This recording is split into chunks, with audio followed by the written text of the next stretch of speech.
Good evening, everybody, and welcome to the show. Today, we're going to be talking about the CSA T20 Challenge round three.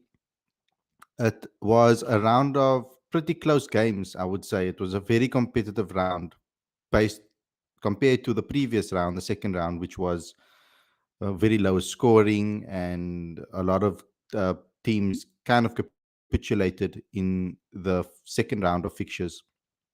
In this round of fixtures, there were a lot of competitive scores, very close games that kind of went to the wire in all of them.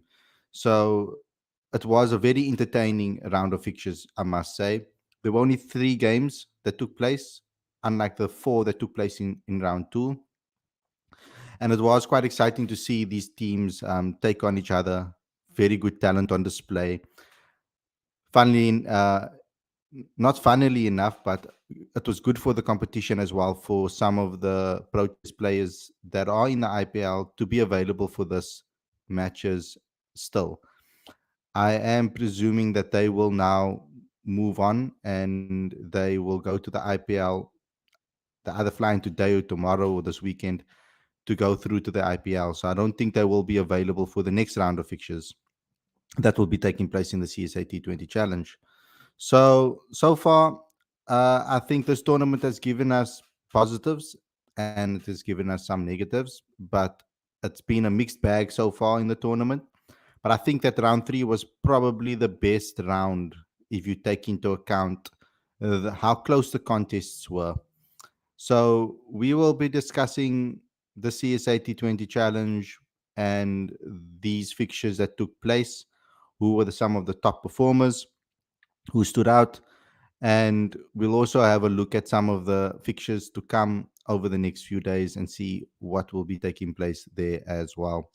There's also something that I want to also touch base with regards to an article that I saw recently regarding Coach Shukri Conrad and his comments about the test team, but also it sparked off a number of discussions regarding fast bowlers in South Africa based on his comments that he made regarding the domestic bowlers and the quality of it when it comes to giving our batters the best challenges that they could possibly face before they make their test debut. So we're going to talk about all of this on the show this time. Um, and I will try to cover all of those discussion and viewpoints on today's show. Before we get going, before we get started, there's a couple of things I'd like you guys to please do. Subscribe if you're new, click that notification bell for all future videos, please. I'd also like you guys to please subscribe to Cricket Fanatics Magazine monthly. Every issue is 100% free, straight to your inbox every month. Link is on the screen as well as in the description. And you can also help me out by sending this link, the next link that I show you, to all the businesses and entrepreneurs and people that you know in the business industry or that have startups in the cricket industry that want to market their business effectively and affordably. We have come up with an amazing offer for you guys and an amazing system that we can help you achieve your marketing goals, to help you grow your business effectively and affordably within a cricket space. We've done a lot of hard work and strategy to put this together at an affordable rate for all of you. So for small businesses and medium enterprises looking to market their business, this link is for you. So please share this far and wide. So without further ado, let's get straight into today's video. And I'm looking forward to discussing this with you guys.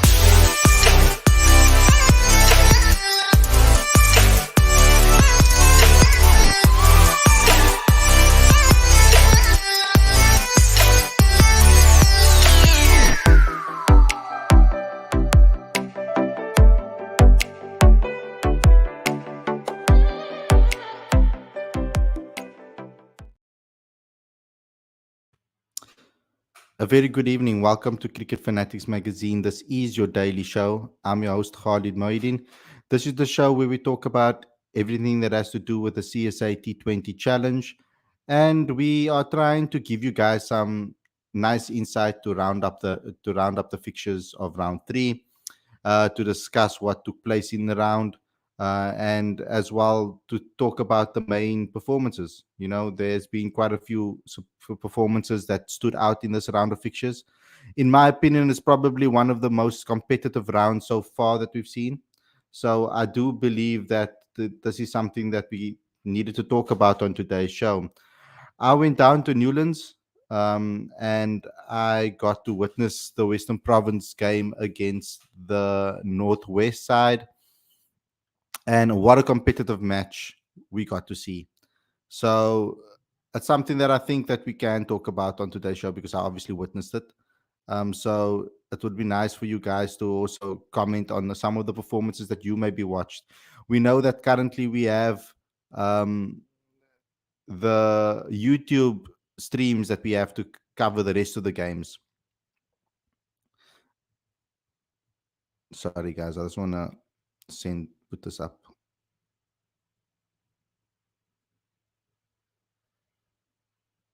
Yeah.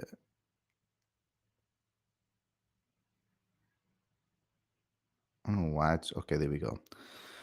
So yeah, we have the YouTube streams to keep up to date on the other matches, and then only one game is televised on SuperSport, which is kind of sucky. I hope that more games would be televised, but that is how it is with regards to that. So let's just share some of the games that took place. I'm going to start with the game between the Titans and the Warriors. What was nice about this game, from what I saw from the YouTube stream, and obviously I was switching between the games while I was watching the live game at Newlands. But what was nice about this game is the fact that we had two very unbeaten teams coming into this particular match take on each other. So there was obviously going to be a loser and a winner. But the game went down to the wire. The Warriors only won by 2 runs. So the Titans actually won the toss and elected to bowl first. And that was something that actually didn't work in their favor in this particular match.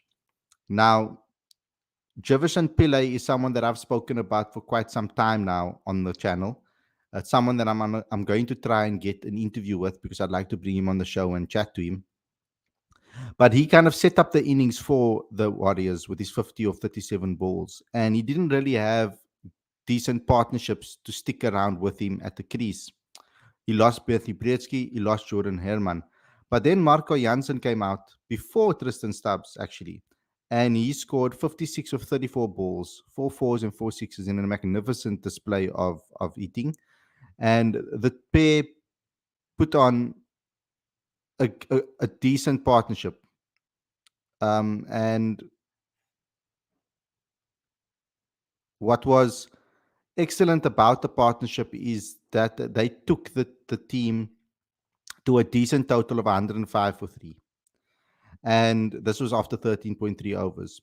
And then Tristan Stubbs came in and he performed exceptionally well with Marco to score 27 of 18 at the back end. And Patrick Kruger helped Marco with 17 of 7.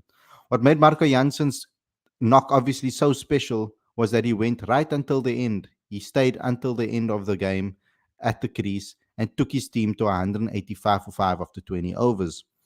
With regards to the bowlers, I mean, a lot of Titans bowlers took bowled. They had a total of 7 bowlers. Aiden Markram took 1 for 21 in his 3 overs. Lazard Williams 1 for 22 in his 4. So he bowled really well considering the carnage that was on display. Aaron Pangisa only bowled 1 over and he went for 14 runs. Junior Dala went for 1 for 39. The Bray Shamsi didn't get the same returns as he did in the previous rounds, where he's taken a total of 7 wickets, I think. And yeah, he took no wickets in this match, 0 for 25. Corbin Bosch went for quite a bit of runs, 1 for 35 in his 3 overs. And Dayan Khalim took 1 for 20 in his 2 overs. Then the Titans went out to bat, and it seemed like they were going to repeat exactly what the Warriors repeated, particularly after losing an early wicket of Subs Makanya. And then Deva Breva scoring a 50 of 29 balls and putting on a partnership with Rivaldo Munsami. Munsami lost his wicket though in the ninth over. It was 72 for 2. The Titans were at that stage. And He was then joined by Aiden Markram, who didn't really bat at a success. He scored around the ball, 25 or 5. And I feel that that was the game changer, was his wicket. Uh, it wasn't the the particular innings that we would have hoped for from someone like Aiden. And I think that he would have hoped for a better performance, given that he's going to the IPL now and into the Sunrisers camp when he's been dropped as the captain. But Devat managed to get a little bit of help from Rivaldo and then Aiden Markram. But then he lost his wicket, 96 for 3, and that was halfway through the 11th over. And then it was the Warriors game to basically lose at that point, I would say. But Heinrich Klaassen then stuck around. He only scored 9, though, of 7, but he stuck around with Dayan Khalim, who scored 32 of 12, 3 sixes and 2 fours. So he batted absolutely magnificently to get the Lions into a strong position.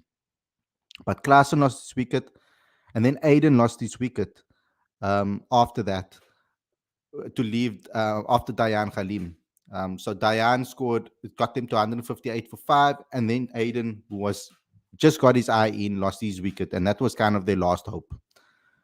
Because you would have expected then at that point for Aiden to kick on and take the team over the line to victory, but he lost his wicket at the crucial time in the match. Although Junidala did hit 2 fours to try and give a final kick at the end, the Warriors bowlers held their nerve and won by 2 runs, restricted the Titans to 183 for 7. CSA Metu was the top bowler with 3 for 20, and Patrick Kruger with his 2 for 22. Marco Janssen also contributed with 1 for 49 in this match. So the Warriors remain at top of the log. They remain on top of the log currently, and with that victory, and they have quite a few bonus points as well, to keep them ahead of Western Province, who also won their game. So we're going to go through the Western Province game right now as well to give you guys some insight into what happened there. I was live at the game, and I guess it was a game of 2 innings. Obviously, it is, but I mean, from a perspective of 2 completely different aspects of the game that were on display. You would say from the one side, it was more of a team effort, where a combination of batters took Western Province to a total of 188 for 7. Contributions from a lot of people in the batting lineup. So 26 of 21 from David Bedingham. Another great knock from Jonathan Bird, who we interviewed exclusively on the show on Monday, I think it was, or Tuesday. On Tuesday. So you guys can go check that interview out. He gives some nice indication into him as a person and his mentality and what he's been going through. But he's been in exceptional form in this format since coming back from injury, and he hit 42 of 29 balls, 3 sixes and 2 fours. And also a contribution from the captain, Calvarena, 42 of 30, 2 sixes and a 4. The way they batted was very entertaining to watch. They looked very comfortable at the crease. We were hoping that George Linder would come in and then take the game to deep and perform and hit and play with a lot of freedom. But he only managed 9. Wayne Parnell scored 21 of 14, which was very handy. And Abdullah Bayomi, he also scored 12 of 5, 1 6 and 1 4 to take them to 188 for 7. There was a lot of controversy as well, or controversy in the match as well, when it comes to like the one run out and stuff like that. There was an instance where the umpire gave someone out. I can't remember who it was, and it was actually on a no ball. And then they gave him out, and then they took age to go and look at the replays. Then after looking at the replays, they gave them out, and then they called him back again. It was Wayne Parnell, I think, and they called him back again out to bat, and then he didn't last that long after that, and actually lost his wicket. We've got Dex in the comments over here speaking about Aiden playing so slow, taking too many balls to get going. He needs to get up his strike rate if he wants to be in SRH 11 and for also for us in the World Cup. Yeah, I mean, every player goes through a dip. But let me just get back to this match. Michal Pretorius bowled decently yesterday, 2 for 37. But they struggled to restrict the Western Province to it, which is a very good total of 188 for 7. Then Northwest went out to bat, and I have to just give it to one man, Ruben Herman. He was absolutely fantastic. He almost took the game away from Western Province completely. He scored 90 or 54 balls, 4 sixes and 9 fours. He was absolutely destructive, entertaining the crowd.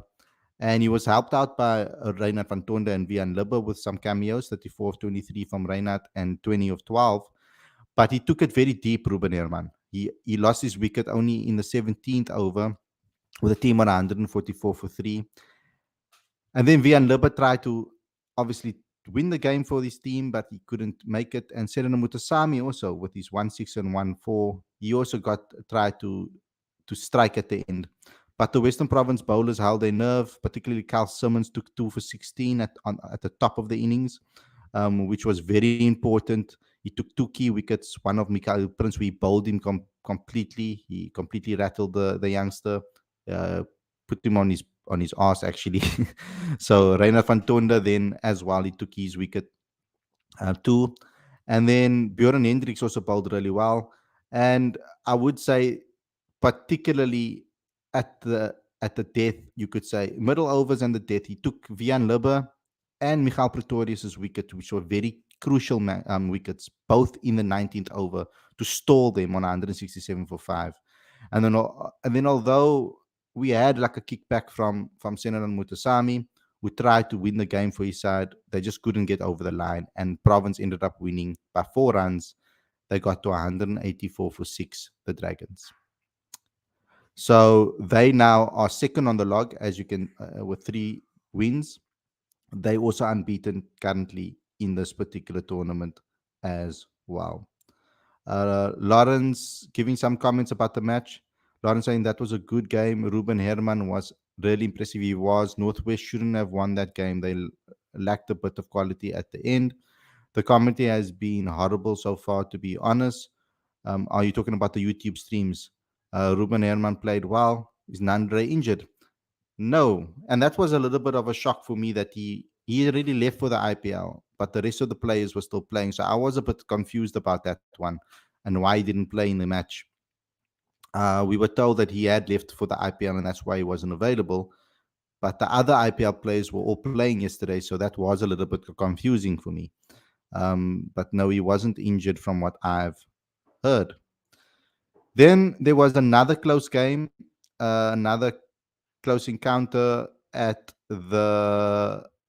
in Durban, and we had a performer that was an unlikely performer or an unlikely performance from someone that a lot of people don't actually back in T20 cricket.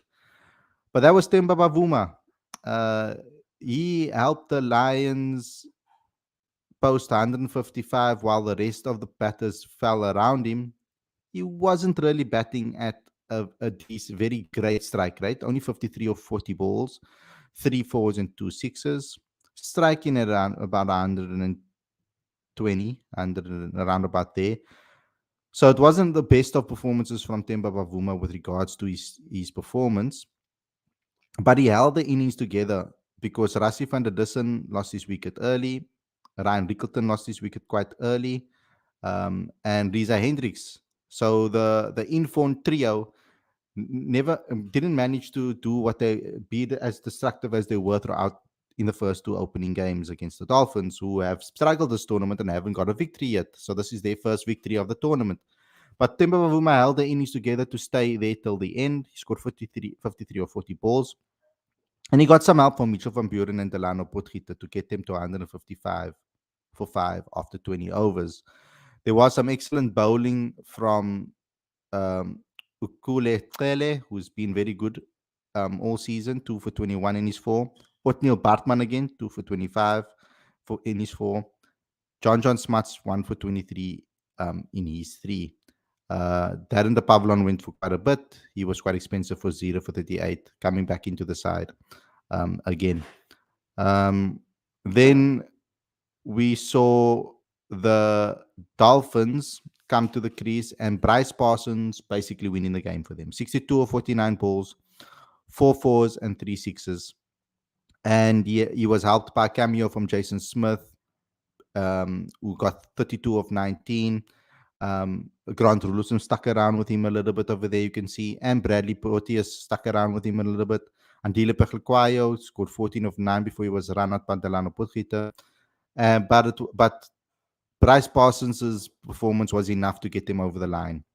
They got to 159 for 6, and they ended up winning by 4 wickets. So what does that do to the table currently? The Warriors sit on top, as I said, 3 wins in 3. Western Province, 3 wins in 3. The Lions now lost their first game, so they're on 9 points. The Titans lost their first game, and they're on 8 points. They lost one game, and they're on 8 points. Actually losing their first game yesterday. And then the Dolphins are in 5th with 2 losses and 1 win with 4 points. And the Rocks, Northwest, and the Tuskers have failed to pick up a win so far in this tournament. So what are your next fixtures in the tournament? What do we see next within the next 7 days?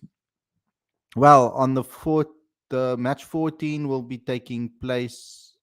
Match 12. Let's start with match 12. Will be taking place on Friday at 1:30. The Tuskers will take on Northwest. Then, interesting that game's at 1:30, but the rest are at 6. Then the Lions will take on the Titans at 6 o'clock, and the Rocks will take on the Dolphins at 6 o'clock. And then we'll have games. No games this weekend. Only on Sunday we'll have matches. So Lions take on Western Province at the Wanderers on Sunday. The Warriors take on the Rocks in Eastern Cape at 2 o'clock on Sunday. And then the Hollywood Bets Dolphins take on the Northwest at 2 o'clock on Sunday. So those are the fixtures to come in the CSA T20 Challenge. Let's hope that it is as competitive as the rest. Khalid, why are there no decent commentators for Pitch Vision streams? It's whoever's available to I don't know what the reason is, but it's basically based on whoever's available. And I also don't think that the money is as good as, for example, Super Sport offers and other commentary gigs will offer. Justin says Brevis showing his talent. He played a very good knock, yes. He's starting to come into his own in this tournament, and it's very important. It's a pity that he's actually leaving now to the IPL now, because I feel that he needed this tournament. But at least he got a score. Let's hope that the IPL play him in some games now, because he doesn't get any game time for MI. I think it would have been probably more to his benefit to play this local tournament than to go to MI to sit on the bench. That's my personal opinion. Justin says, but honestly, we can't have Riza, Markram, and Rassi in T2011. We will lose for sure. I don't think they will play all 3. I think at the moment they will be picking between Riza and Rassi and Rickleton for that, and Bretsky for that opening spots. And the question still remains whether Quinn Lecoq is going to play in the T20 World Cup. He hasn't made himself available for the CSA T20 Challenge. So it's going to be interesting to see whether they are going to be looking at him for the T20 World Cup. Let's see how he performs in the IPL, because he didn't have the best of SA20s. I think he only scored really one great score in the tournament. Lauren says it was a typical Temba innings, 100% came in and nudged it around and putting the ball away. However, late in the innings ran 2 runs, to which he grabbed his hammy again and didn't come out to field. Fortunately, we can't be losing Temba for another test series. So he needs to just chill it with the T20s, I feel, and get himself ready and fit for 4-day cricket and for the test arena, because we need him in August. Dex says we don't need anchors. Justin says, Lana says, Justin, my gut is telling me we'll see Riza Quinton with either Bretsky or Rickleton making out the top three. Uh, Lawrence, the Titan says again, the Titans and Warriors game had a good stream. To be honest, high quality. Quality was good. Tech saying we need Quinny, and that's the question. The big question is going to be about Quinton de Kock. I would say, as well as Riley Rousseau, I've already made it clear what I would like to see in the T20 World Cup.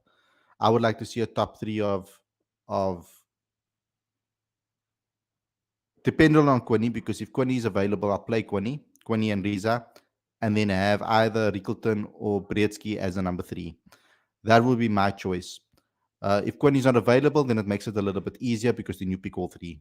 I feel you pick Riza, you pick Rickleton, and you pick Matthew Bretsky. So that is something that I think I would like to see personally. Now, I'm hoping that Matthew Bretsky puts up his hand further in this tournament and comes into form to prove us right that he should be selected in the T20 side. He's already had some time with the Proteas team and played a couple of games there, but he had a brilliant SA20 and he showcased his talent there 100%. So I do believe that he has earned a call up for the Proteas team. And I think this tournament, the rest of this tournament, is going to be crucial to him to prove that to Coach Rob that he does deserve to keep a spot in the Proteas setup. Florence says Riza is surely opening the batting for SA. The others should fight it out for a spot. Riza being our best T20 batter, and I agree with you there. Dex says, ask, huh? Ask who'd pick Ryan for Cowboys replacement. I don't know what you're saying there. Mike Laddie is saying, hi, Holly. So why is only one game aired and the rest only available for streaming? Could CSA have learned a thing or two with the SA20 being organized so effectively? Mike, I'm going to give you my point of view, my thought process about it, even though it might not make logical sense to everybody. The SA20 obviously has a hell of a lot of money pumped into it to broadcast it. So obviously there was the pool of money for broadcasting rights because Supersport get a chunk of the money out of that from TV viewership and from India viewership and from streaming viewership and all of those type of things. There was a lot of money given for broadcasting to set up cameras in every single ground to make sure that the grounds are broadcast ready, and also with regards to the amount of viewership that the games will be getting on TV. They picked the prime slots on TV for it. So they put all their eggs into one basket when it came to this particular tournament. And when it was played as well, there was no rugby on TV. There was there wasn't a lot of football being played necessarily at that time locally. So PSL also takes precedent. And then on top of that, the Premier League takes precedent because you need as many channels available for the Premier League on the weekends. But then on top of that, also there is other things that Supersport have the rights to that they need to also broadcast because of the viewership that they will get. So I think it's because all three games are also played on exactly the same time. So to make all those camera people available for all those grounds, that makes it difficult for them to be able to stream multiple games. Now I know that yesterday's game they had some help from Supersport schools to shoot the games. I think maybe they're testing that out, and perhaps we might get more games on TV. But I think that the amount of money that it will cost per day of fixtures to send teams to every single venue, I think that the cost and the reward for the cost that they will be putting in to broadcast it, I don't think that the reward is worth it for them from their perspective. I think that's how they're looking at it. I think they're looking at it purely from a monetary value perspective and who's available. Now, I believe that we should have more. We should have it. We should have more streams available. and maybe they can up the streams with regards to production on the YouTube channel at the moment. Uh, but they're using Pitch Vision currently, because also remember that Pitch Vision also has certain rights to shoot the games as well. But if they can get more super sport schools cameras set up maybe at the grounds, then the YouTube streams can be a lot better. But then that puts Pitch Vision out of the equation, and I don't know what deal they have currently to broadcast this. Lawrence saying rumors making the rounds that Rickleton might replace the injured Conway at CSK. Oh, interesting. Um, let's see if that does happen. Supersport can at least have good quality YouTube streams like the Titans one. That was probably the Supersport Schools broadcast, and that probably was. Um, so yeah, they could maybe do that more to increase the quality of the streaming. I mean, we need the good quality streaming. We want to get more people into cricket, and we want to keep the game alive in this country. Then we have to produce better quality when it comes to that. Um, I mean, I'm trying my best over here at Cricket Fanatics to keep everybody interested and invested into cricket, and to come talk about it, to complain about these things, because they do watch it, guys. There are important people that do watch the stream, and that they do watch our stuff. And I don't think a lot of the fans have caught on that the things that we talk here are things that you can't really find this information very easily anywhere else. And the community that we're building here, with the amount of the quality fans that are in this live chat as well, that are also well versed and that know a lot about cricket in South Africa. All of this comes together, plus the knowledge that I bring to the table, plus the knowledge you guys bring to the table. The community we're building here is very informative for all cricket fans. And that's why I urge everyone that watches these shows to subscribe and click that notification bell to get informed and get involved. Because the more people that join, the more people that are in the live chat, the higher quality the shows are. So it's very important that we do so, and we do promote it to as many South African cricket fans around the country. But anyway, guys, thanks a lot for tuning in. Hope you guys enjoyed this episode, and I'll see you guys again tomorrow with another daily show. Stay safe. Enjoy the rest of your evening. Peace out, everyone.